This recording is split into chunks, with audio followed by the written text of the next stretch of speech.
Yo nakama, selamat datang di Laftel Anime. One Piece Chapter 1088 sudah rilis versi bajak lautnya.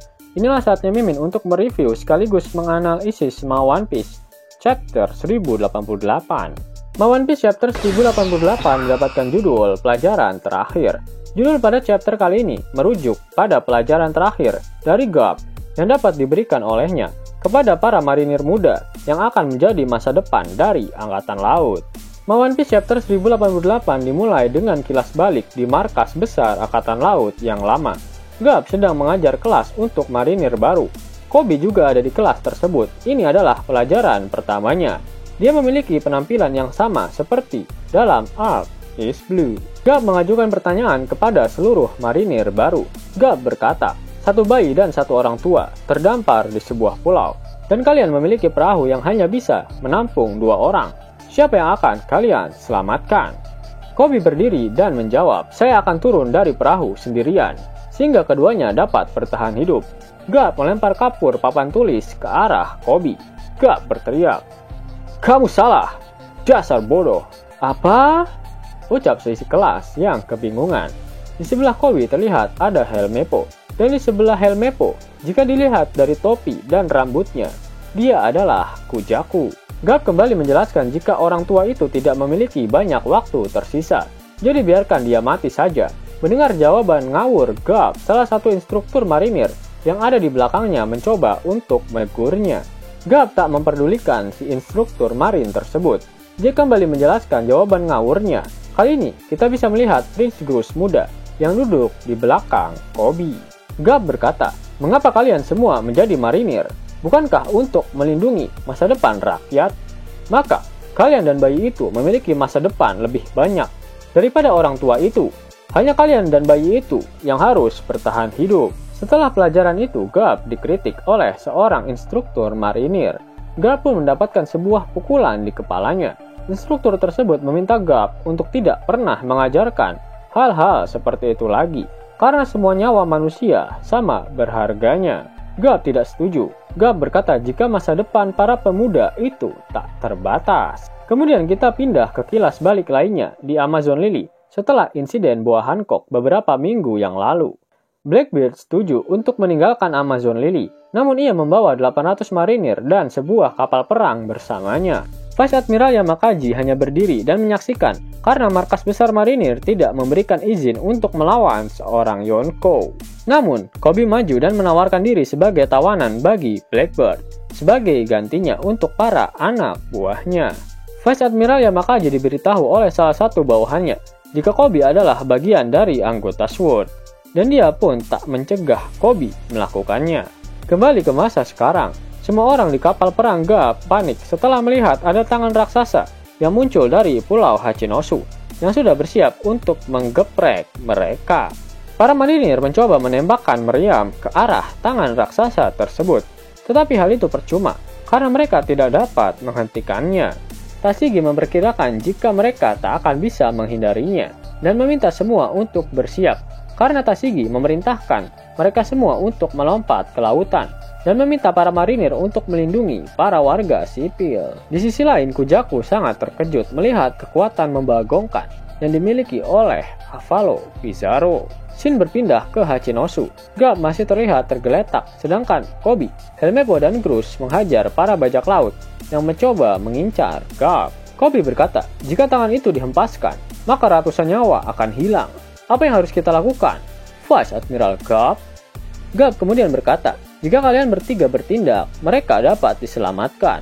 Kemudian Garp memberikan perintah kepada masing-masing dari mereka. Garp akan menciptakan celah bagi mereka. Kapten Koby harus menghancurkan tangan raksasa itu. Rear Admiral Groose harus melindungi kapal perang dari puing-puing. Lieutenant Commander Helmeppo harus melindungi Koby dan Groose. Koby terkejut, dia pun berkata, aku tidak bisa menghancurkan sesuatu yang... Garp langsung memotong omongan Koby. Dalam pertempuran, keputusan harus diambil dengan cepat, ucap Garp. Kemudian ketiganya segera melaksanakan perintah Garp. Para bajak laut tertawa. Mereka mengira Koby, Helmeppo, dan Groose tidak bisa melakukan apa-apa tanpa Garp. Groose bertanya kepada Koby, mengapa Garp mempercayakan padanya untuk menghancurkan tangan raksasa itu. Dia bertanya-tanya apakah Kobe memiliki bom atau sesuatu yang bisa menghancurkannya. Kobe menjawab bahwa dia tidak memiliki senjata apapun, tetapi dia akan mencoba melakukan sesuatu. Para bajak laut menembaki mereka. Helmeppo menghalangi peluru dengan pedangnya. Selain itu, Helmeppo juga menebas bola meriam yang mengarah padanya, sehingga dia terkena ledakan. Kobe mengkhawatirkan keadaan Helmeppo, namun Groose meminta Kobe agar tetap fokus dan jangan melihat ke belakang. Garp bangkit, namun saat ini dia dikepung oleh para bajak laut dan ada Kuzan juga di sana. Kuzan berkata jika Garp tak akan bisa kemana-mana dengan lukanya saat ini. Garp berkata ini hanyalah luka kecil saja. Garp memukul Kuzan ke tanah. Garp berhasil melakukannya karena ia bergerak dengan cepat, sehingga Kuzan terkejut dan tak sempat bereaksi untuk menahan serangan Garp. Kemudian Garp melompat di atas atap menuju ke arah tengkorak Hachinosu. Garp sudah siap menyerang tengkorak raksasa tersebut menggunakan tinju yang sudah dia lapisi dengan haki raja. Pizarro terkejut melihat Garp yang tiba-tiba menuju ke arahnya. Dia mencoba mengganggu konsentrasi Garp dengan mengatakan nasib buruk yang akan menimpa orang-orang yang berada di kapal perangnya saat ini. Garp tak memperdulikannya, dia pun menyerang tengkorak raksasa tersebut. Galaxy Divide. Iya! Teriak Pizarro. Garp menggunakan serangan besar yang membelah tengkorak menjadi dua, membuat tubuh asli Pizarro terluka parah dengan darah mengalir dari kepalanya. Groose dan Kobe menyadari jika itu adalah aksi pembuka dari Garp. Groose bertanya pada Kobe, "Apa yang akan kau lakukan, Kobe?" Kobe pun menjawab, "Aku tidak akan membiarkannya jatuh." Kobe kemudian melompat ke udara untuk menghadapi tangan raksasa Pizarro. Pizarro merasakan rasa sakit yang luar biasa, tetapi dia masih bisa mengayunkan tangannya untuk menghancurkan kapal perang Garp sebagai aksi balas dendam. Kemudian flashback lain dimulai, kembali ke saat Kobe dan Helmeppo pertama kali bergabung dengan marinir. Diperlihatkan Garp dan Helmeppo berbicara di lapangan latihan yang kita lihat dalam cover story. Dari latihan Kobe dan Helmeppo, Garp memperhatikan bahwa Kobe berhasil meningkatkan kemampuannya dengan sangat cepat, tetapi dia memiliki jumlah luka yang tidak wajar di tangan dan bahunya. Helmeppo mengatakan bahwa Kobe tidak ingin dia memberitahu siapapun, tetapi faktanya Kobe tahu bahwa dia memiliki kemampuan bertarung yang lebih rendah daripada orang normal. Jadi untuk mengimbanginya, dia perlu berlatih 100-200 kali lebih keras daripada orang lain. Helmeppo juga mengatakan bahwa Kobe telah berlatih secara rahasia setiap malam dengan memukul battleship bag milik Garp. Kobe melakukannya agar dia bisa menjadi angkatan laut yang tak terkalahkan, dengan tujuan agar dia bisa melindungi semuanya. Kobe terus memukuli samsak kapal milik Garp hingga tangannya berlumuran darah. Pindah ke masa sekarang, Garp tersenyum sambil mengingat pelatihan itu. Semua bajak laut tertawa pada Kobe, mengatakan tidak mungkin baginya untuk menghentikan tangan raksasa tersebut. Hal itu sama saja seperti semut kecil yang berhadapan dengan sebuah tangan. Para bajak laut juga mengatakan bahwa gelar pahlawan mungkin sudah masuk ke dalam kepala Kobe, sehingga dia berlaga sok jagoan. Hibari mengkhawatirkan Kobe. Di sisi lain, Garp tersenyum lebar dengan aksi yang akan dilakukan oleh Kobe. Pizarro tertawa dan berkata pada Garp untuk melihat baik-baik bagaimana dia akan menghancurkan kapal perang miliknya. Selain itu, dia juga akan mendapatkan penglihatan yang mengerikan dari teriakan para marinir yang mencapai ajal mereka. Meskipun mereka bisa lompat ke lautan, Kuzan pasti akan membekukan air lautnya, sehingga mereka juga tak akan bisa melarikan diri. Kujaku lalu memerintahkan semua yang ada di atas kapal untuk segera melompat ke lautan, sedangkan Groose berteriak memanggil nama Kobe. Kobe pun terlihat akan menyerang tangan raksasa itu. Tangannya pun sudah dilapisi dengan haki.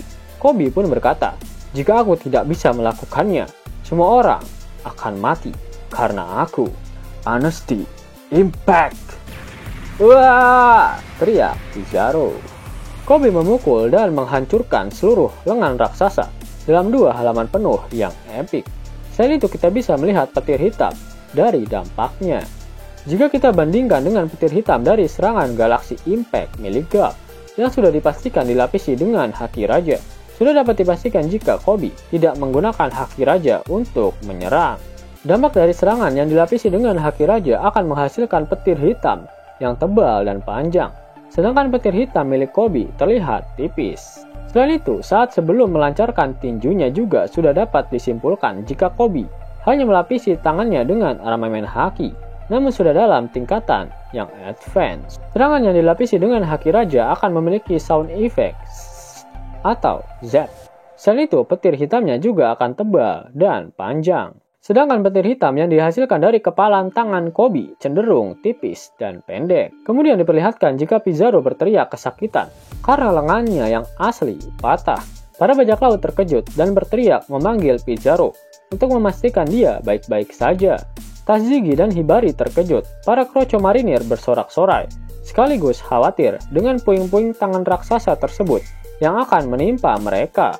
Garp tertawa sambil menangis, sementara Helmeppo dan Grus terkejut. Bahkan Grus tak percaya jika Kobe memiliki kekuatan semembagongkan ini.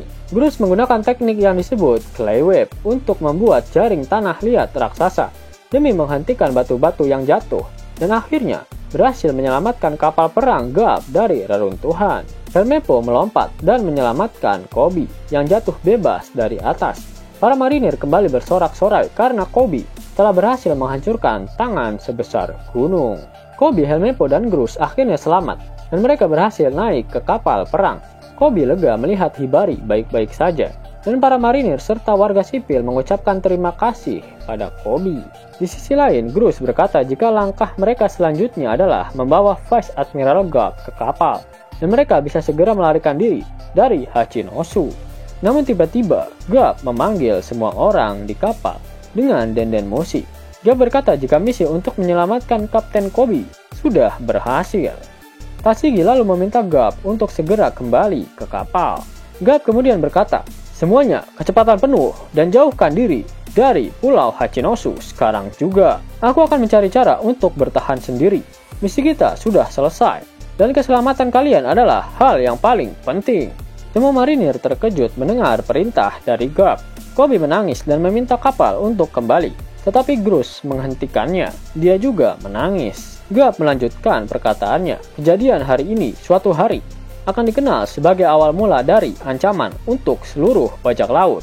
Segeralah berlayar, karena kalian semua adalah masa depan dari Angkatan Laut. Dalam 2 panel terakhir, Garp tergeletak di tanah dengan pisau es tertancap di dadanya.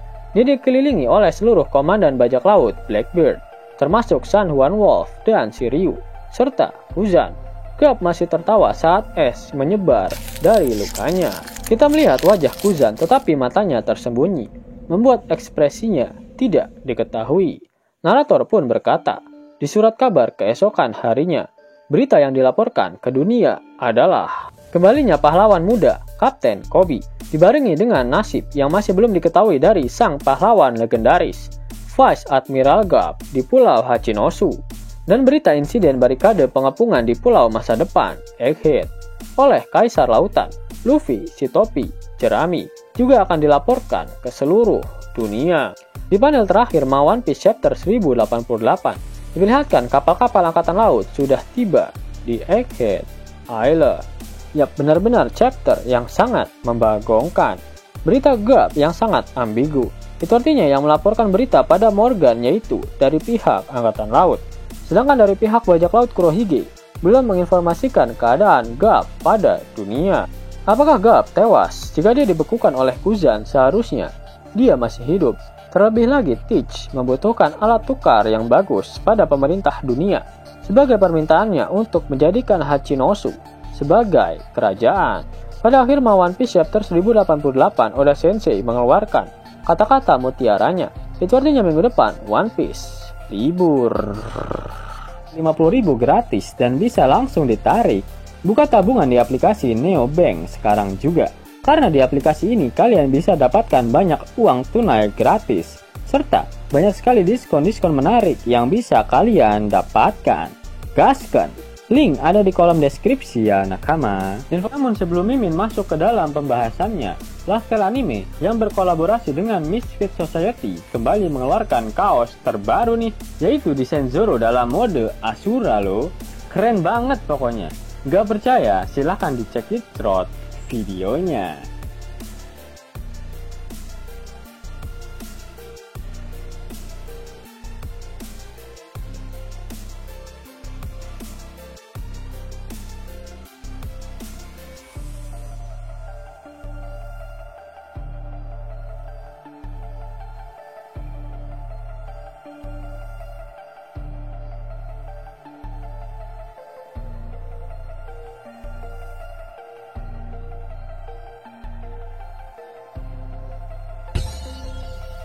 Bagaimana?